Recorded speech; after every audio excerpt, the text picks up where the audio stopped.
Antarctica, the world's greatest freezer, is melting. Trillions of gallons are draining into the oceans. Sea levels are rising. It's happened before, and it's happening again right now. It's not a question of will sea level rise a large amount. It's only a question of how fast that will occur. How will humans fight back before our cities are inundated? Holding off the sea would be the major employer of the world by 2100. Massive levees to defend our coastlines. Floating towns and cities. Vast dams connecting continents. It's our greatest challenge yet, Earth underwater.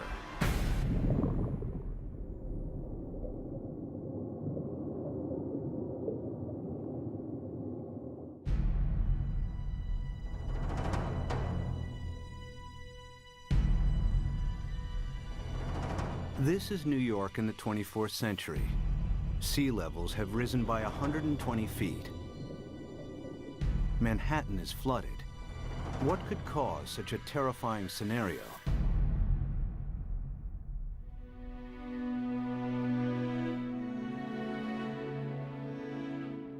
The answer lies here, in Antarctica, where vast amounts of frozen water are locked up in ice.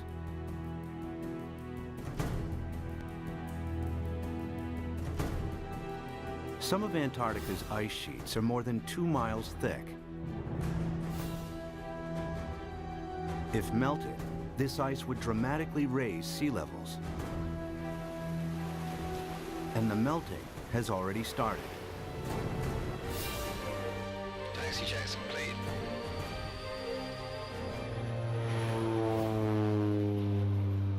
Scientists want to know how much frozen water the continent actually holds, and how much global sea levels will rise if it all melted.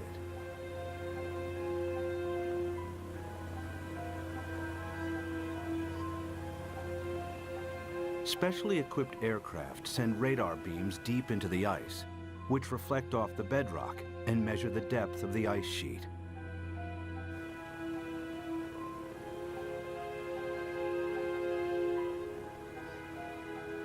After hundreds of flights, they calculate that Antarctica contains over 90% of the world's ice. Together with Greenland, it's enough to raise global sea levels by an astonishing 230 feet. This is what North America would look like if all of the planet's ice melted. Europe would also shrink.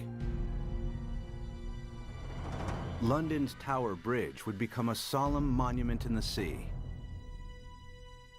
Berlin would be flooded, as would Paris. But how likely is such a scenario? Is sea level rise reality or myth?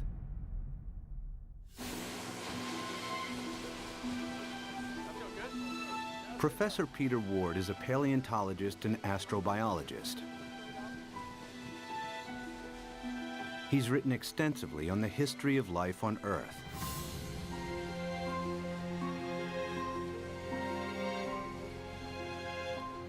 Today, Ward wants to know what would happen to our planet if sea levels rise foot by foot.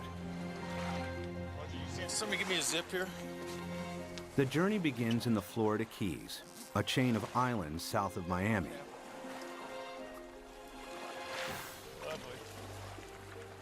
He's looking for clues from the past that may help predict the future of our planet. All right, guys, you want to go swimming? You ready?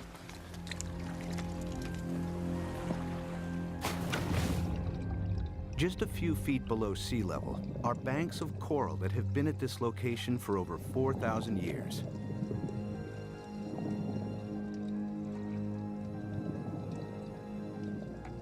During this period, sea levels have been stable, not just in Florida, but around the world.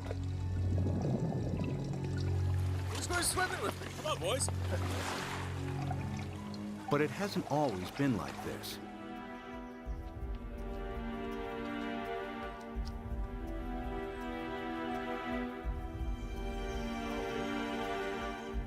A few hundred yards from shore, Peter visits an abandoned quarry that reveals startling evidence from the past. Oh yeah, beauty. Nice. Look at this dude. Sitting right in growth position, grew straight up. Very nice. I came here at a very young 23 years of age.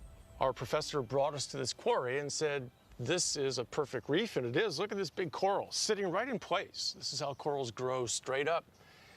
And not very far offshore from us, we have these same corals living in place. And these things have to live in at least 10 feet of water. So we're sitting here. There's not been any volcanism. Nothing has lifted Florida up. How could you get this coral this high up in the air now, unless you had sea level, at least another 10 feet above this? It was the first indication to me that sea level, which I knew had gone down and come up, but I had never thought that it could be higher than it is now. If history repeats itself, our coastal cities would be inundated.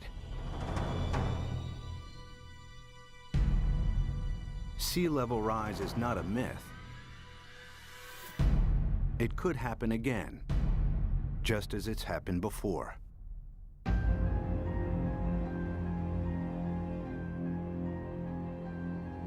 The beginning of the most recent ice age was 70,000 years ago. The ice sheets expanded, the planet's landmass grew, and sea levels fell. Then temperatures rose again. The ice receded. Sea levels climbed and eventually settled at today's coastlines. But global temperatures are on the rise again. This time from humans burning huge amounts of fossil fuels.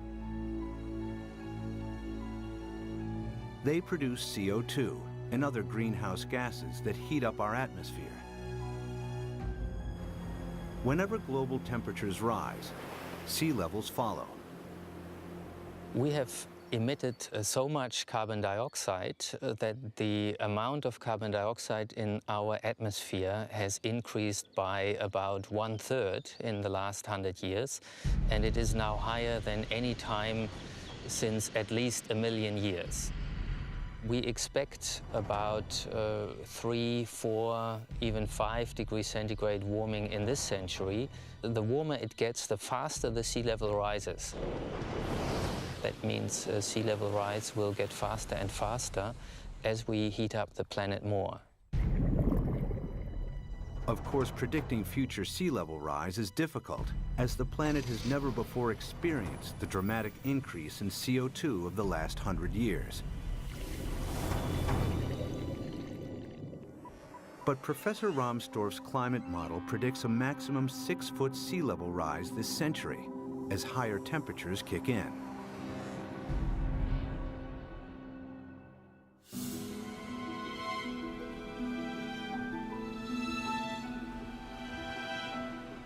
One city that would face inundation this century is Miami, Florida.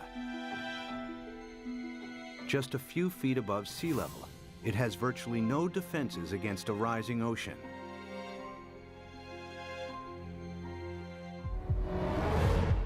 After 1 foot of sea level rise, these beaches would be regularly flooded at high tide. After 2 feet, many roads would be submerged. After 3 feet, if a hurricane strikes, the surging water would overcome sea defenses and cause flooding deep inland. Much of the region's coastal real estate would be ruined. We are looking at millions and millions and millions of dollars of real estate here. And we can assume that every one of these things is $500,000 to $1 million. We've got 100 here, we've got $1 billion in a very short area through here. So our $1 billion of houses, we get 1 meter, 3 feet of sea level rise, and every single one of these houses is useless. Who's gonna buy them? What happens to this $1 billion of real estate by the time we get 3 feet? I mean, it's gone, it's useless. It's just, you scrape it off with bulldozers, and you just leave it here. That's what'll happen. It'll just be left here. And it's not just residential properties that will be affected. Think of all the wharves and all the places where ships offload and unload all the goods and services. And if sea level rises even 3, 4, 5 feet, every single one of those ports has to be replaced. The cruise ship lines, there are billions of dollars of infrastructure that even a small sea level rise takes out. You got to rebuild it all over again. After 4 feet of sea level rise, electricity supplies would be affected as coastal power plants are flooded. After 5 feet, some of Florida's freshwater resources would be contaminated with seawater, and the Everglades National Park becomes a vast bay. After 6 feet, millions of Floridians would have to evacuate the state. So what's going to happen to Florida? By 2100, we'll be at least 4 to 6 feet higher. So this tide, which is not a high tide, will be about here, up to here. There's no way that we can keep the sea back as it rises. Miami-Dade County will be severely diminished.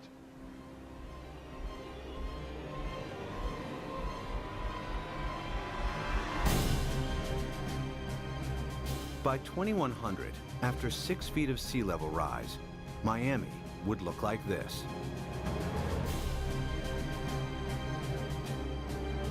There's no way to prepare for this. You can't put levees around the kind of sea level rises we're in for. We're a city that's only a little over 100 years old. We became a town, an incorporated town in 1896, so we're not that old. But we may not make it for the next 100 years. The only way to prevent Miami from flooding would be to construct a vastly expensive system of levees surrounding the city. It would be a major engineering challenge, as Miami is built on porous ground that allows seawater to seep through. Alternatively, if Miami was flooded, the city would eventually have to be abandoned. There are cities you can save and cities that you can't save. And the choices will be based on, can we dike it off, can we put it off, or is this too expensive, not worth the price, not worth the effort? One city determined to defend itself against the sea is New Orleans, Louisiana. During Hurricane Katrina in 2005, large parts of New Orleans were flooded after a storm surge raised sea levels by 20 feet. The city lies several feet below sea level. Its antiquated locks and levees weren't strong enough to hold back the rising sea. As the storm pushed the Gulf's surging waters into Lake Borgne and onwards into the city's canals, New Orleans' sea defenses broke in 50 places. We had some levee and flood wall failures in the hurricane system, and the combination of that overtopping of the levees and the flood walls that failed caused massive flooding throughout the city. About 80% of the city of New Orleans was flooded following Hurricane Katrina.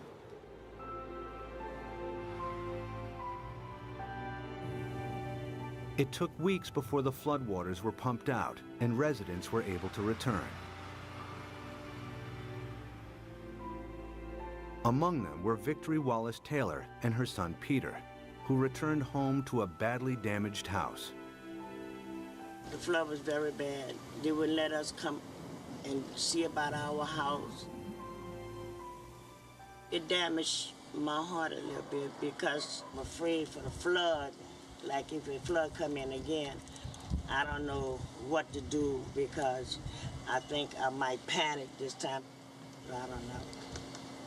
It is a hard pill to swallow, you see.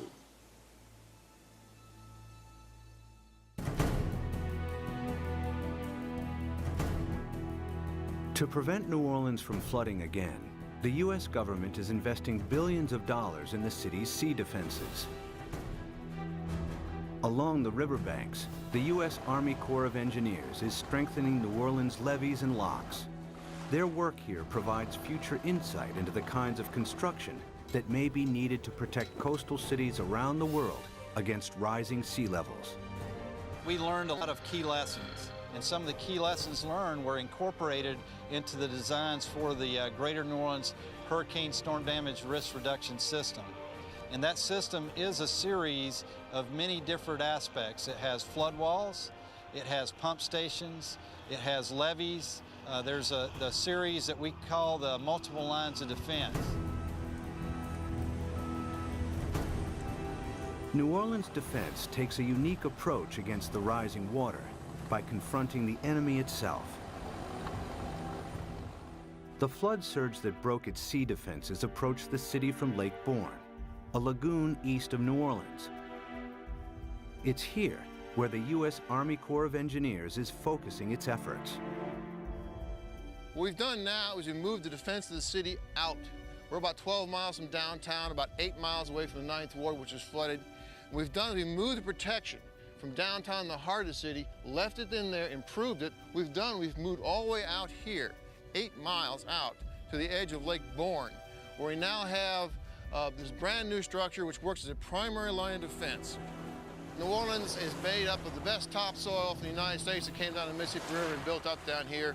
However, back in graduate school, the whole idea was that the better it is to grow something on, the worse it is to build on. Well, this is the topsoil of the nation down here, so it's the worst possible stuff to build in. What you see behind me is the Hawken. It is a pile-driving crane brought in from Seattle, Washington, across the Pacific Ocean, down to the Panama Canal to New Orleans to build this particular gate and the barge gate. And what we've had to do is go down 60 feet through the newer material down to the old Pleistocene clay, and that is our basis. So the main wall itself goes down to minus 130 feet, and the batter piles that brace it are down to 190 feet. All tall buildings in New Orleans, the dome, everything is based upon piles. The new seawall also has to allow ships to pass through.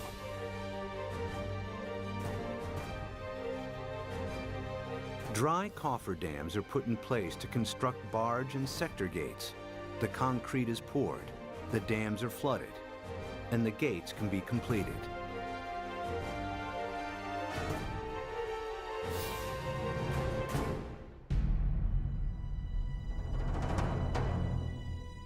New Orleans' new sea defenses are costing the taxpayer a hefty $15 billion.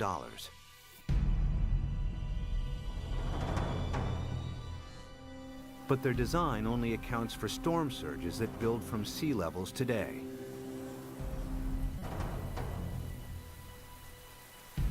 If sea levels rise by 6 feet, any storm surge would be higher as well, and the city's sea defenses would have to be heightened at an even greater cost. Not every country can afford to spend billions on sea defenses. In Bangladesh, many of its 150 million inhabitants live at or just above sea level. Merely 3 feet of sea level rise will have a devastating effect on the country's population. Turns out the area of the world that would be most vulnerable to sea level rise would be Asia. The rice-growing river deltas in Asia that are very close to sea level. Even a modest 3-foot rise would put half the rice land in Bangladesh underwater. Bangladesh has over 100 to 120 million people, and that number is rising fast. A great deal of its land just simply gets covered by water. And again, once you have salt water coming up, it's not just the land that's covered, it's the intrusion of salt. Even a 3-foot sea level rise wipes out half its rice crop. Their population is going up a third, and their land is being shrunk by a third. You know, you do the math. It's a catastrophe coming at us. Much of Bangladesh is a vast muddy delta that can't be defended. 6 feet of sea level rise spells disaster. It would displace millions, probably at least a few tens of millions of people. Where are they going to go? India's already built a wall between India and Bangladesh. They're anticipating there are going to be a lot of Bangladeshis starting to move, looking for a place to go, and Bangladesh itself is already one of the most densely populated countries on Earth. And then there are another 18 or 20 rice-growing river deltas in Asia, the Irrawaddy in Burma, the Pearl River Delta in China, and so forth, that would be affected in varying degrees by the rise in sea level. By the end of the century, cities and coastlines around the world will be under siege from the rising tides. Everywhere, people will be building levees and sea defenses to fight back.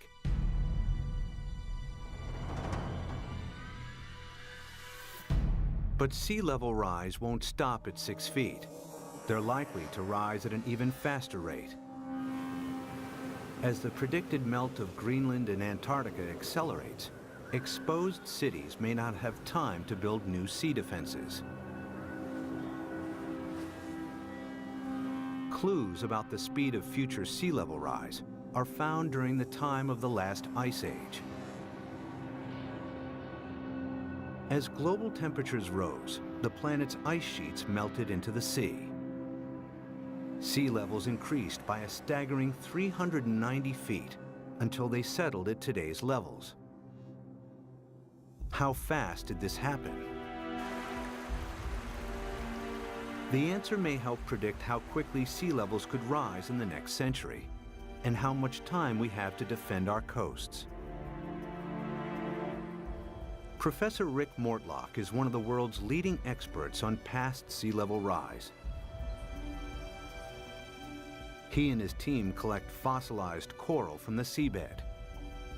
In the lab, they analyze and compare the exact depth and age of each sample. A clear picture emerges of how fast sea levels rose thousands of years ago. We have two pieces of fossil coral that was recovered from drill cores off of Barbados. So by dating these samples and knowing the depth at which they were retrieved, we can use that information to create a point-by-point reconstruction of sea level for the last 20,000 years. There's one particular sea level rise of interest. We call it Meltwater Pulse 1A. During that period of time, we believe sea level rose about 20 meters in 500 years, or about 4 to 5 meters per 100 years. If the same happens again, it would translate to as much as 16 feet of additional sea level rise in the next century. Factor in today's affairs, and the rise may be even faster. If we don't get emissions under control, the rate of sea level rise will keep accelerating. And so in the next century, it's not only that we get the additional 5 to 7 feet that we got the last century, that's going to happen, but we add on to that. So now we're looking by 2200, probably at least 15 feet above, and probably 20.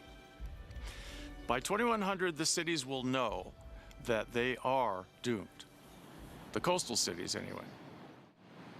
If the oceans rose with accelerating speed, the planet's most exposed cities may not have time to build adequate sea defenses.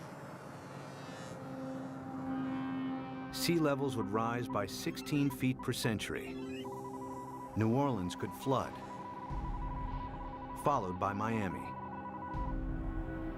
Miami's the worst off, and New Orleans, those are two cities that will have to be abandoned, I imagine. As southern Florida is lost to the sea, other coastal regions will also struggle to hold back the tides. Among them is the San Francisco Bay Area, with its 7.5 million people. The San Francisco Bay Area is particularly vulnerable to sea level rise because of our history. Although the bay is big, it's very shallow. 2/3 of it was less than 12 feet deep. So lots of it was filled and reclaimed. We're standing here on reclaimed land, and all of downtown San Francisco, the financial district, is on reclaimed land. We've already seen 7 inches of sea level rise in the bay over the past century. We know this because the longest continuously operating tide gauge in America is at the Golden Gate.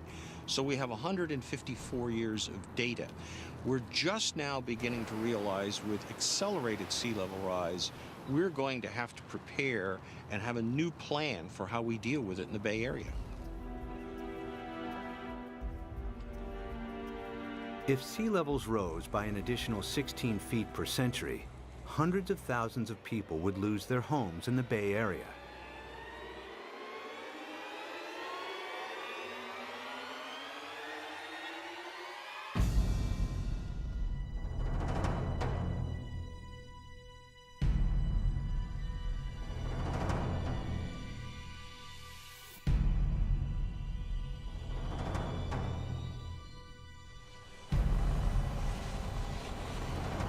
To protect San Francisco Bay, levees would have to be built on a massive scale. The silver lining is the engineering will create so many jobs. Holding off the sea will be the major employer of the world by 2100, I think. This is going to be worldwide. We're going to have a dam revolution. The bay's entire coastline would have to be defended with levees in order to protect it. But in the east, the Sacramento-San Joaquin Delta would remain vulnerable because it's at or below sea level.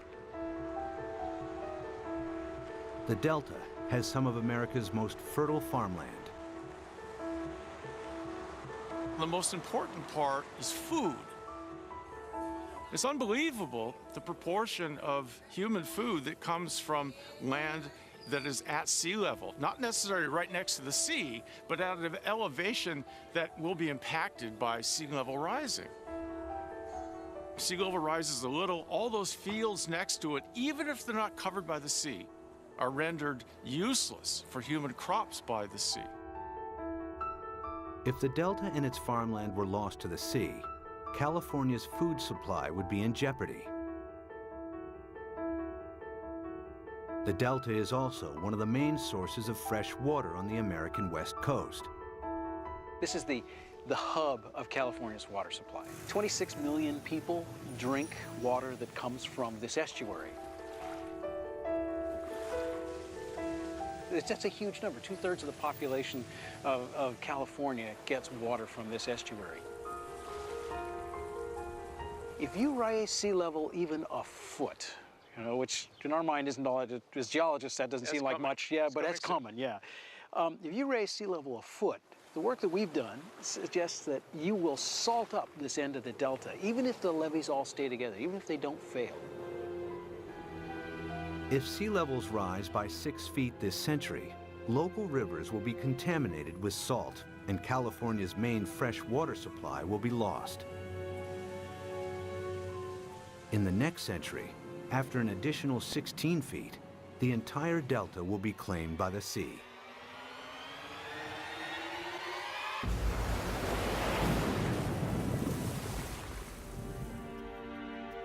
But there may be a way to defend both the delta and San Francisco Bay. San Francisco is among the best, easiest to save. The most radical solution would be putting a big dam right across the bay under the Golden Gate Bridge. On the ocean side, the sea is about 130 feet deep. Building a dam would be controversial and would turn the bay into a freshwater lagoon. But at a time of intense sea level rise, some may consider this the best option.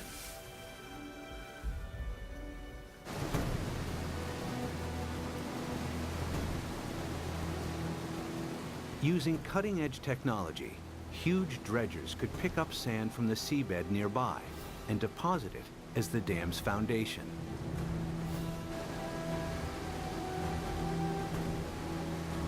The dam's shallow incline would ensure maximum stability against earthquakes, breaking the power of the ocean waves with ease.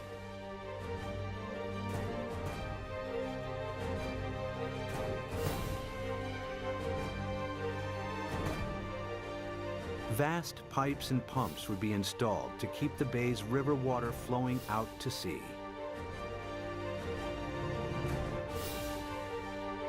The Golden Gate Dam would cost $2.5 billion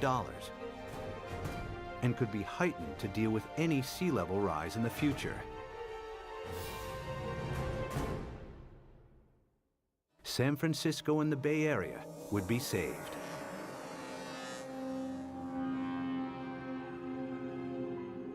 One region that may benefit from the U.S.'s sea defenses is the Mediterranean. It's flanked by countries both rich and poor that have thousands of years of history. The Mediterranean has a unique feature, a narrowing at its mouth. The Straits of Gibraltar are between 10 and 20 miles wide, stretching from southern Spain to Africa. A dam could keep the rising water of the Atlantic separate from the Mediterranean. There's been a plan since World War II, for instance, to put a dam between the Rock of Gibraltar and Morocco on the African side. A dam big enough that sea level rise does not affect the Mediterranean. But building a dam here has one major drawback.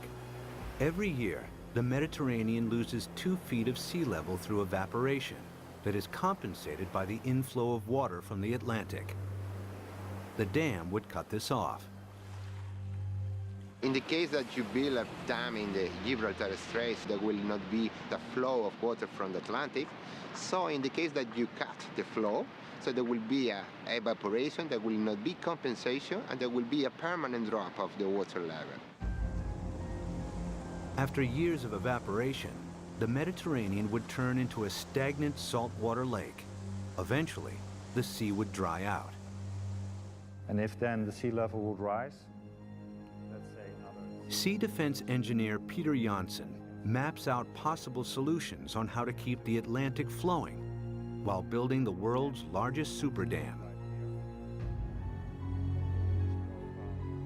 I looked at the surroundings. I looked at what may be required to make a closure. And then, well, I thought it may be feasible.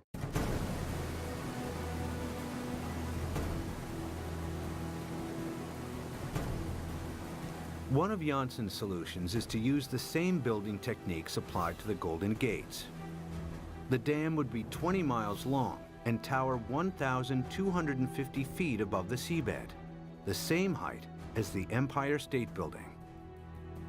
Another solution is to keep the natural flow of the Gibraltar Straits. Huge amounts of Atlantic surface water will flow into the Mediterranean. At a much lower depth, some of the Med's saltier water will be pumped back out again, keeping the sea's salt and sea level stable. The world's greatest super dam would cost $275 billion. The total cost related to what may be the impact for all the cities around the Mediterranean, it seems acceptable. It may be a solution. The Gibraltar Dam would be the world's largest man-made structure, using enough rock to build 1,000 Great Pyramids.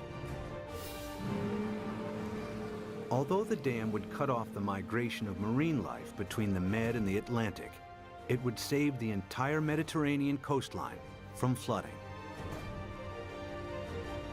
It's certainly technologically possible. The old cradle of civilization becomes really the center of civilization. They would be the last coastal cities never affected by sea level rising.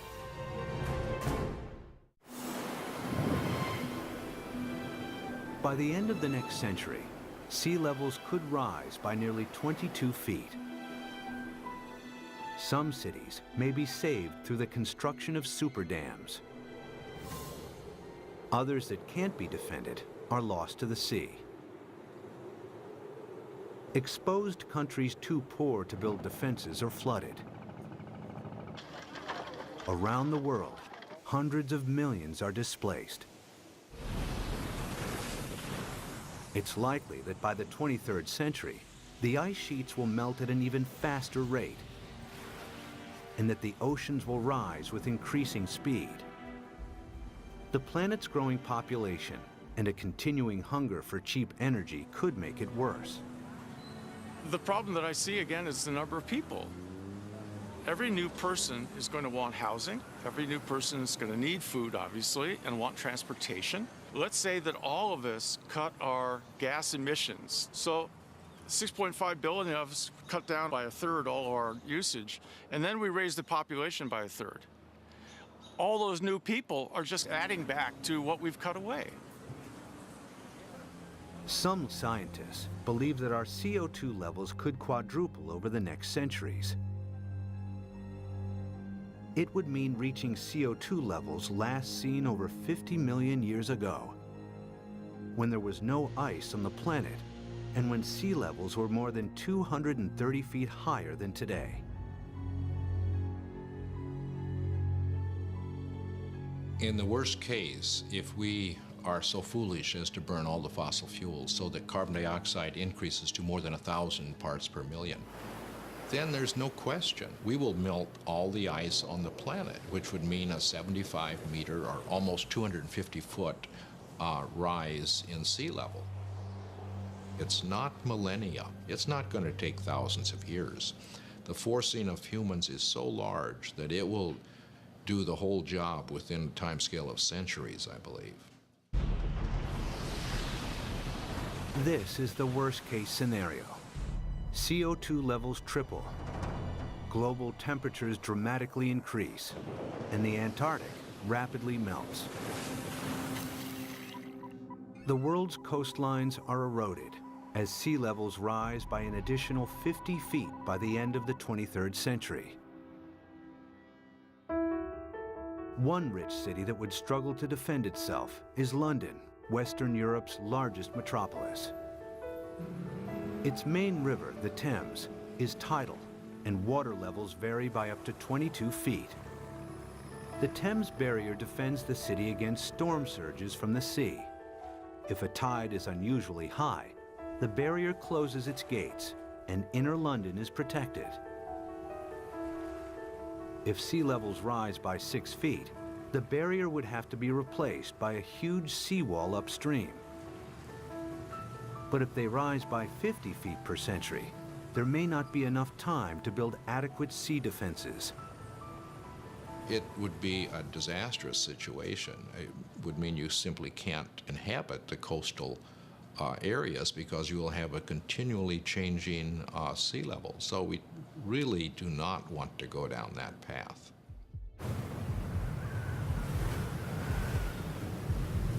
If CO2 continues to increase at a growing rate, 50 feet of sea level rise per century is a distinct possibility.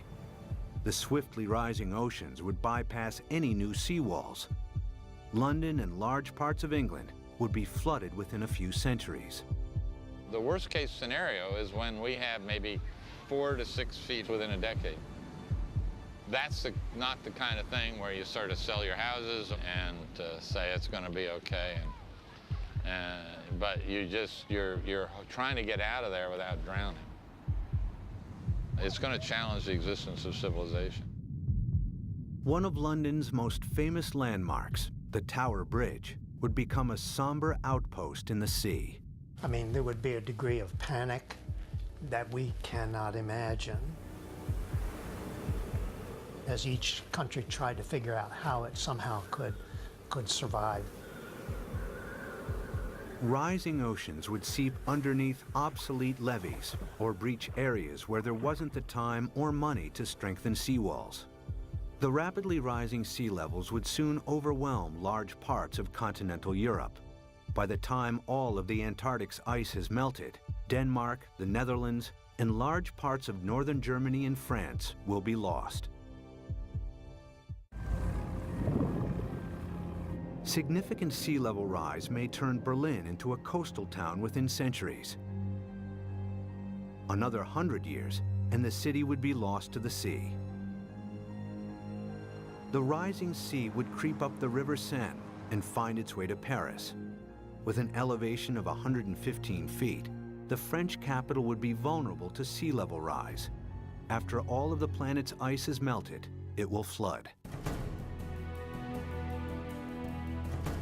The affluent countries would try to protect their borders against millions and millions who would be leaving the areas most severely affected. But the stresses associated with migration on this scale are unimaginable. The meltdown of the planet's ice sheets would completely transform our world. But even as our coasts are pushed back by the rising oceans, resourceful humans would try to adapt.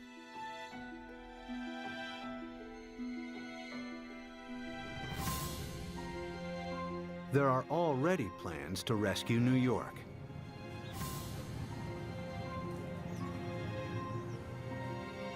Manhattan Island is flanked by two fast-flowing tidal rivers. The entire city is directly exposed to the North Atlantic and extremely vulnerable to sea level rise.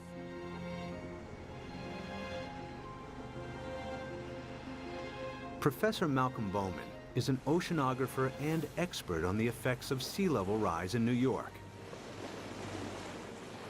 If the worst case scenario, the rapid meltdown of the ice sheet on Greenland, the West Antarctic ice sheet, were to happen extremely rapidly, the future of New York City is in peril. So the city has two options. One, either build massive defenses, or two, start evacuating the city and its population to higher ground.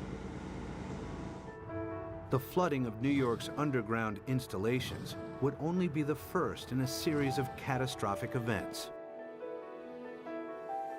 After the first 6 feet of sea level rise, parts of lower Manhattan would be submerged. If sea levels rise by 50 feet, the water would move into Times Square.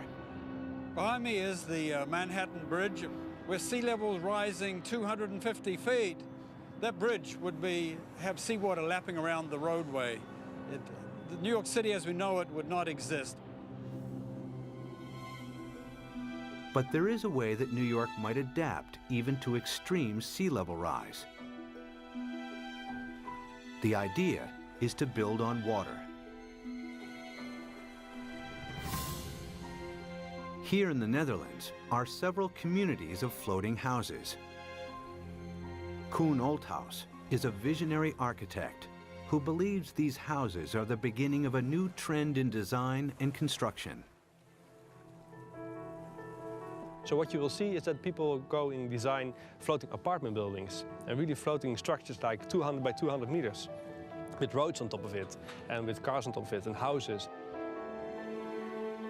Such floating cities could be built with a new lightweight material that's like a concrete sponge. The beauty about floating cities is that you don't have to protect them from nature. They just go on with nature, they live with nature.